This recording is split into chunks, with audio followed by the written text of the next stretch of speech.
భద్రాద్రి కొత్తగూడెం జిల్లా పాల్వంచ మండలంలోని కొమరంభీం ఆఫీసులో సిపిఐ పార్టీ తరఫున ఏకగ్రీవంగా ఎన్నికైన సర్పంచ్ కోర్స వీరబాబుకు ఆదివాసీ సంఘాల ఆధ్వర్యంలో ఘన సన్మానం నిర్వహించారు.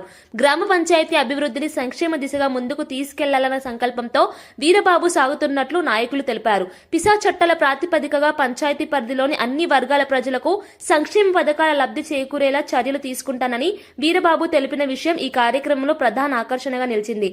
సిపిఐ తరఫున ఎన్నికైన సర్పంచ్ అభినందిస్తూ ఆదివాసీ సంఘాల రాష్ట్ర నాయకులు సోయం సత్యనారాయణ, రూరల్ మండలం అధ్యక్షులు శెట్టిపల్లి వెంకటేశ్వర్లు, తాటి శేషు, కోరం రమేష్ తదితరులు శుభాకాంక్షలు తెలియజేశారు.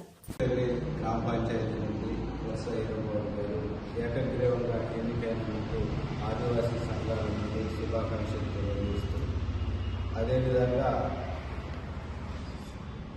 73వ రాజ్యాంగాన్ని షెడ్యూల్ ప్రాంతంలో పంచాయతీరాజ్ చట్టాన్ని అమలుపరుస్తూ ఏజెన్సీ ప్రాంతంలో ఉన్న ఈసా చట్టాన్ని పూర్తి స్థాయిలో అమలుపరుస్తూ లబ్ధిదారులను ఈసా చట్టం ప్రకారం ఎంపిక చేసి వారి స్థాయిని ఆధారాన్ని బట్టి సంక్షేమ పథకాలు అన్ని సామాజిక వర్గాలకు అందే విధంగా ఆదివాసీ అస్తిత్వాన్ని కాపాడుతూ ఆదివాసీ ప్రాంతాలను ఆర్థికంగా, రాజకీయంగా, సామాజికంగా, విద్యాపరంగా అన్ని రంగాలలో ముందుకు తీసుకుపోవాలని ఈ సందర్భంగా కోరుతూ వారికి ఆదివాసీ సంఘాలకు కృతజ్ఞతలు తెలియజేస్తున్నారు.